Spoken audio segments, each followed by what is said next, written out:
Hello friends, मी Shilpa Deshmukh Sam's family home किचनमध्ये तुमचं सगळ्यांचं स्वागत। आज मी पुन्हा रेसिपी घेऊन आली आहे कढी गोळे। तर ही रेसिपी आपण करूयात।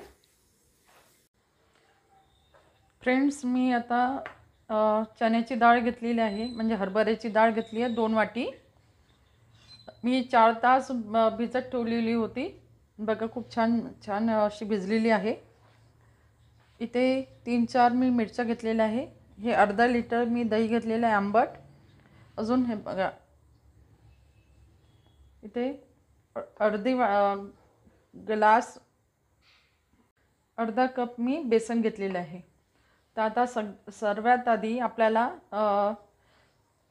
हरभऱ्याची डाळ आपल्याला वाटून घ्यायची आहे मिक्सरमधून। तर त्याच्यात आपल्याला साहित्य लागणार आहे।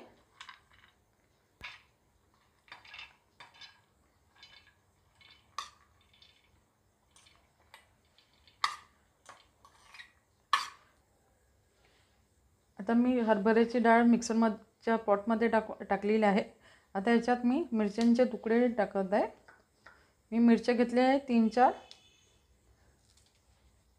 4 मिरच्या घेतलेल्या आहे, ते पण मी तोडून टाकत आहे।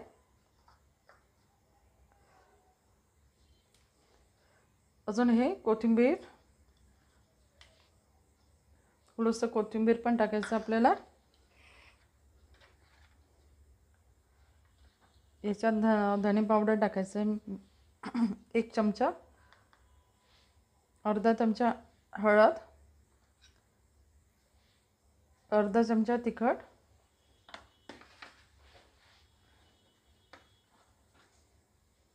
जिरे। आपल्याला जेव्हा आपण हरभऱ्याची डाळ आपण मिक्सरमधून बारीक करणार आहे, त्याच्यात बिलकुल पाण्याचा अंश पण नको आपल्याला, म्हणजे पातळ नाही करायचं, आपल्याला घट्टसर ठेवायचं आहे। फ्रेंड्स, आता मी याचं सगळं टाकलेलं आहे। हे हरभऱ्याच्या डाळीमध्ये बिलकुल पाण्याचा अंश नको आपल्याला, म्हणजे बारीक म्हणजे पातळ करायचं नाही आहे आपल्याला, गोळे करता येईल असं स्टफिंग करायचं आपल्याला। तर आपण आता बारीक करून घेऊ। फ्रेंड्स, आता बघा मी मिक्सरमधून काढून घेतलेले आहे।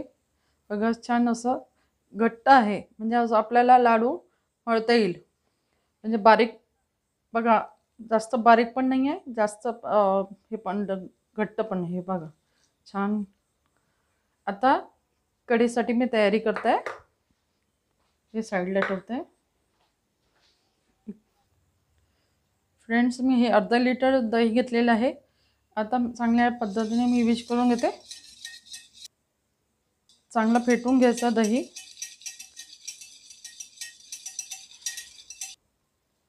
चांगलं स्मूथ झालं हे दही। आता मी याच्यात बेसन ॲड करते। मी अर्धा कप घेतलं आहे बेसन, पण आपल्याला क्वांटिटीनुसार आपण बघायचं आहे, ॲड करत जायचं आपल्याला। आपल्याला जेवढं लागेल म्हणजे दह्यानुसार तितकं आपण ॲड करायचं आहे।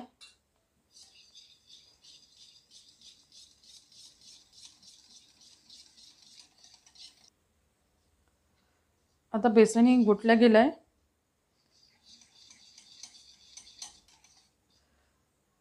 आता बघा याच्यात गुठली राहता कामा नये, चांगलं मिक्स करून घ्यायचं आहे।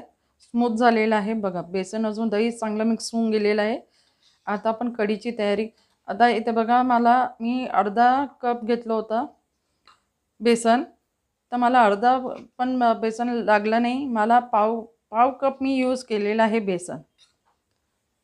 नाहीतर कढीचं प्रमाण चुकतं आपलं, म्हणून आपल्याला ते दह्यामध्ये बेसन किती टाकायचं हे म्हणजे आपण आपल्याप्रमाणे घ्यायचं। तर मला एवढं लागलेलं आहे पाव कप बेसन।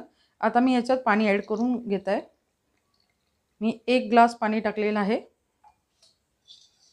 आता याला पण चांगलं मिक्स करून घेते आहे।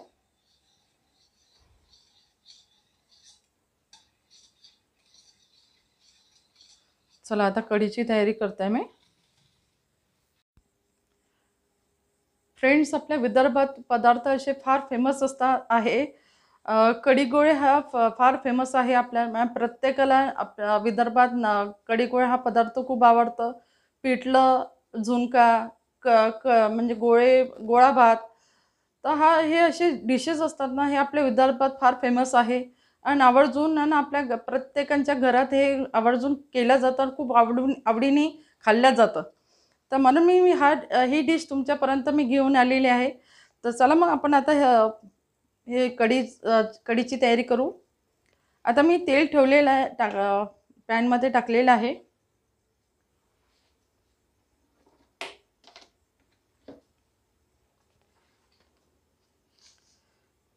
मोहरी टाकली आहे मी, जिरे,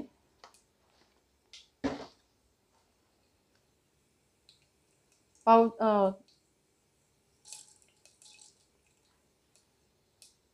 मी मेथीदाणा टाकलेला आहे.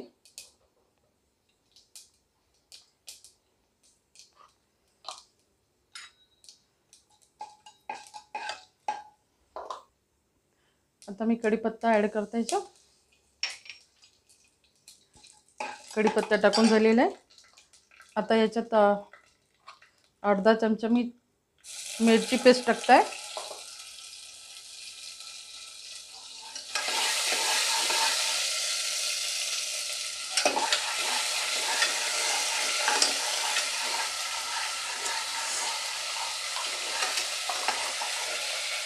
एक चमचा मी लसूण पेस्ट टाकलेली आहे.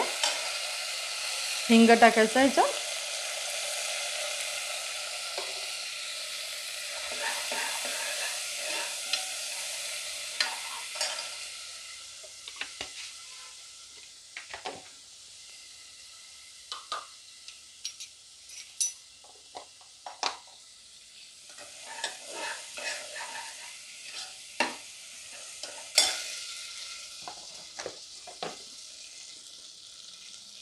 हे दही अजून बेसनाच्या मिश्रणमध्ये मी हळद टाकते.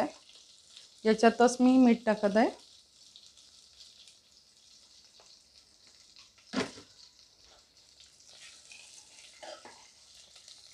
आता मी तेलात टाकत आहे मी सगळं.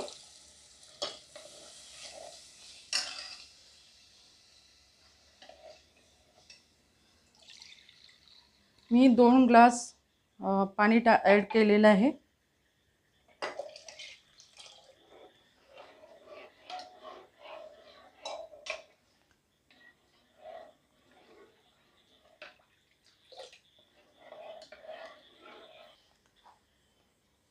माझ्या चॅनलमध्ये मी याच्या आधी पण मी कढी पकोड्याची रेसिपी टाकलेली आहे. माझ्या चॅनलमध्ये तुम्ही जाऊन कढी पकोड्याची रेसिपी पण बघू शकता. ही कढी गोळ्याची पण रेसिपी तुम्ही करून पहा, नक्की तुम्हाला आवडेल. अजून असे वेगळे वेगळे पदार्थ मी तुमच्यापर्यंत घेऊन येणारच. तसं मी आता अ, गोळा भात पण घेऊन येणार आहे मी.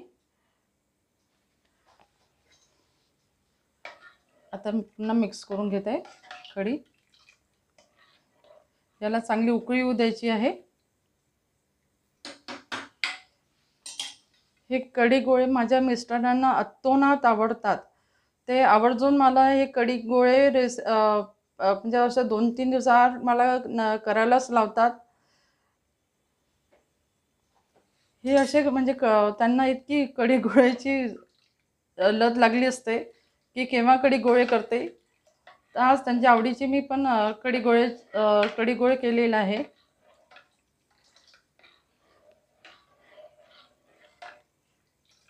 आता मोठा गॅस करताय मी आणि याला उकळू द्यायचं चांगलं.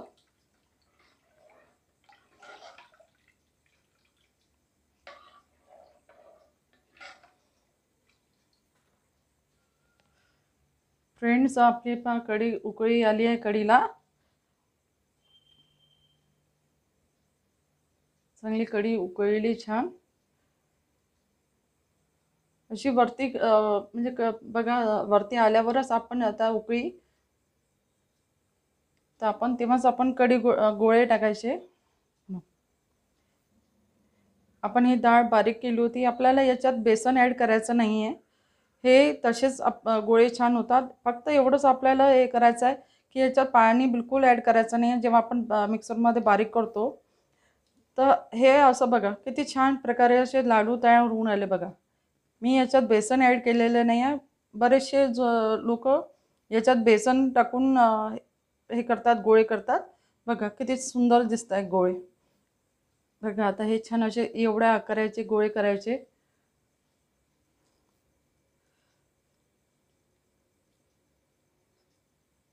याच्यात मी म्हणजे आपलं तिखट सुके मसाले मी टाकले तेवढंच प्रमाण टाकायचं.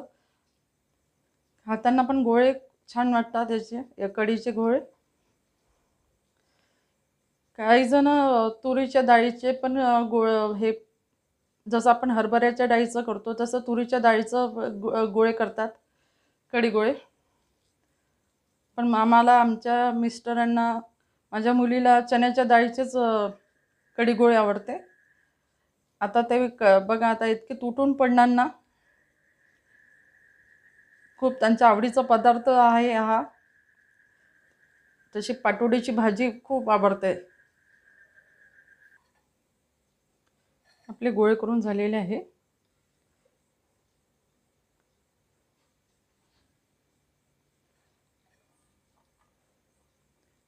आपले गोळे टाकून झालेले आहे. अशी उकळी येऊ द्यायची असते. आणि असं आपण चमच्याने बिलकुल हलवायचा प्रयत्न कधी करायचा नाही, कारण की ते गोळे फुटतात. एवढा आपण काळजी घ्यायची आहे. आता हे गोळे चांगले होऊ द्यायचे आहे. फ्रेंड्स आता मी चेक करते. बघा किती सुंदर कढी गोळा बघा किती छान दिसतंय. बघा जास्त आपल्याला खूप अति शिजवायचं नाही, कारण की त्याचा गोटा बनेपर्यंत आपल्याला शिजवायचं नाही आहे. तर हे म्हणजे असं बघा छान असा कढी पण शिजलेली आहे, गोळा पण शिजलेला आहे.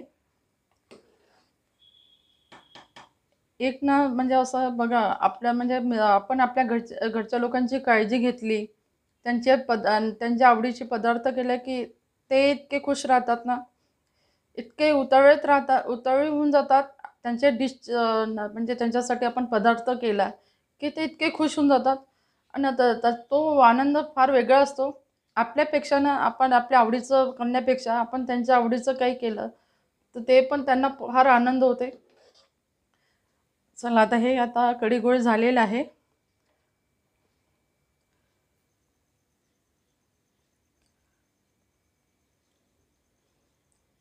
आपण सर्विंग बाउलमध्ये काढलेलं आहे.